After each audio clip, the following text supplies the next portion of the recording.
بسم اللہ الرحمن الرحیم الحمد للہ رب العالمین والصلاة والسلام علی سید المرسلین وعلی آلہ واصحابہ اجمعین۔ قرآن کریم کی بعض صورتوں کی بعض فضیلتیں آئی ہیں، بعض صورتوں کو بعض مفاخر حاصل ہیں، بعض صورتوں میں اللہ نے بعض اجر اور منافع اور فوائد رکھے ہیں۔ انہی صورتوں میں سے ایک اہم سورہ ہے سورہ تغابن۔ تغابن کے معنی خسارے اور گھاٹے کے ہیں۔ خسارے کا مطلب چونکہ قیامت کا دن مسلمانوں کے لیے انتہائی اجر کا دن ہوگا، بے حد خوشی کا دن ہوگا، مسرت کا دن ہوگا، وہیں پر کافروں کے لیے انتہائی خسارے کا دن ہوگا۔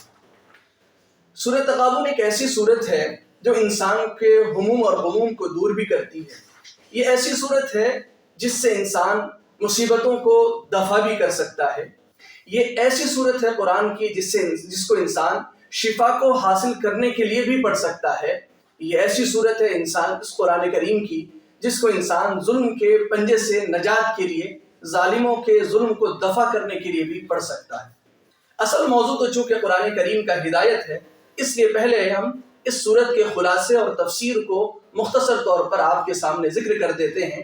آپ قرآن کریم جب بھی پڑھا کریں ہدایت کے لیے پڑھا کریں، رہنمائی حاصل کرنے کے لیے پڑھا کریں۔ قرآن کریم میں اور دیگر کتابوں میں اور دنیا کے دیگر مذاہب کے اندر یہی بڑا فرق ہے کہ قرآن کریم بتاتا ہے یہ کرنا ہے، یہ نہیں کرنا ہے۔ قرآن کریم سکھاتا ہے ادھر چلنا ہے، ادھر نہیں چلنا ہے۔ قرآن کریم واضح کرتا ہے یہ دیکھنا ہے، یہ نہیں دیکھنا۔ دنیا کی اور کتاب اور دنیا کے مذاہب جو ماننے والے لوگ ہیں اور وہ جن خداؤں کو پوجتے ہیں ان کے اندر یہ بات نہیں ہے۔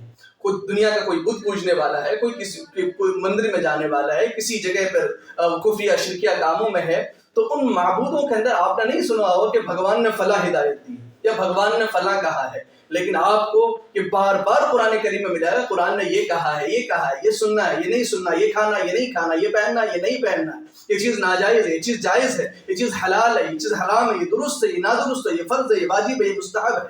تو قرآن کریم بتاتا ہے، بولتا ہے، سمجھاتا ہے انسان کو کہ یہ کرنا ہے، یہ نہیں کرنا ہے۔ تو اصل موضوع قرآن کریم کا ہدایت ہی ہے۔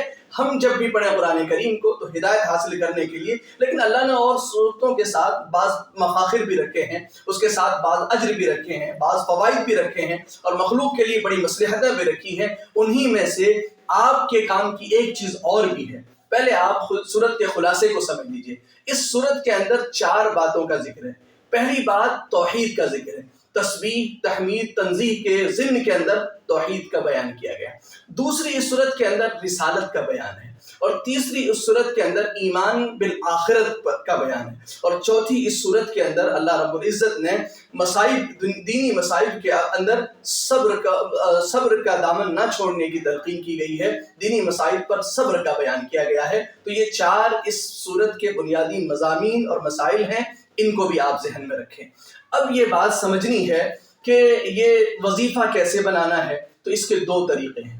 پہلا طریقہ یہ ہے کہ آپ اس کو روزانہ ہی پڑھ لیں، صبح و شام، مطلق کبھی بھی پڑھیں، اس کو اجر ہی ملے گا، فوائد ہی حاصل ہوں گے، منافع ہی حاصل ہوں گے۔ لیکن کوئی خاص بیماری ہے، مثلا کوئی آدمی کومے میں چلا گیا، کوئی آدمی برسوں سے بیمار ہے، شفا نہیں ہو رہی ہے، ڈاکٹر کے نسخے کام آ رہے ہیں، اور جو تدبیر کی گئی ہے وہ سب اس میں شکست مل رہی ہے، کوئی راستہ نظر نہیں آ رہا، اور آپ کو ایسا لگ رہا ناکامی سامنے ہے۔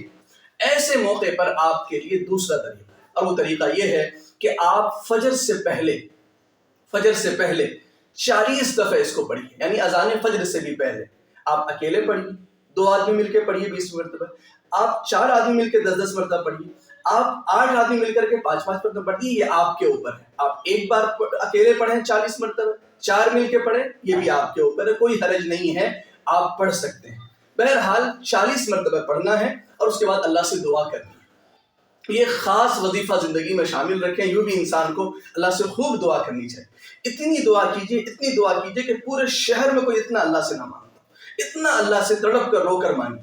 اور زندگی کی عادتوں میں جیسے ناک آپ ہٹا نہیں سکتے، ایسے اپنے ساتھ دعا کو ایسے شامل کر لیجیے زندگی کے جسم میں ہمارے ناک نہیں ہٹ سکتی، ایسے زندگی سے ہماری دعا نہ ہٹے۔ دعا میں بڑی اللہ نے رحمتیں رکھی ہے، بڑی نعمتیں رکھی ہے، دعا میں تقدیریں بدل جاتی ہے، دعا سے انسان اپنے آپ کو سنوار لیتا ہے۔ تو دوسری چیز 40 مرتبہ پڑھنے کے بعد اللہ رب العزت سے دعا کیجیے۔ مثلا آپ کے اوپر قرض ہے تو قرض کی دعا کیجیے کہ یا اللہ اس کی ادائیگی کے اسباب میرے لیے مہیا فرما دیجیے۔ یا بیماری میں مبتلا ہے تو بیمار کے پاس 4 آدمی مل کر کے، 8 آدمی مل کر کے، یا اکیلے 40 مرتبہ پڑھیں اور دعا کریں، انشاءاللہ صحت ہو جائے گی۔ تو 2 طریقے پڑھنے کے بتائیں۔ پہلا طریقہ یہ ہے کہ آپ اس سورت کو مطلق پڑھیں، فوائد حاصل ہوں گے، اجر حاصل ہوگا۔ اور دوسرا طریقہ یہ ہے کہ 40 مرتبہ پڑھیں، لیکن اس میں بہترین وقت وہی ہے جو ہم نے بتایا، فجر سے پہلے۔ وہ نہ پڑھ سکے تو اذان فجر کے بعد، نماز سے پہلے یہ نہ بھی کر سکے تو فجر کی نماز کے بعد فوراً 40 مرتبہ پڑھ لیجیے، صرف 2 ہی رکوع تو ہیں، 2 ہی صفحے تو ہیں۔ اور اگر یہ بھی نہ کر سکے تو طلوع آفتاب کے بعد، لیکن یہ سب سے اچھا وقت جو ہے وہ طلوع فجر سے پہلے ہے، یعنی اذان وغیرہ سے پہلے پڑھ لیجیے، بڑا آسان ہے۔ اللہ تبارک و تعالیٰ سے امید ہے کہ اللہ تبارک و تعالیٰ آپ کو صحت بھی عطا فرمائے گا، عافیت بھی عطا فرمائے گا، آپ قرض سے چھٹکارا بھی پا جائیں گے، مسائل کا حل بھی پا لیں گے۔ وآخر دعوانا ان الحمد للہ رب العالمین۔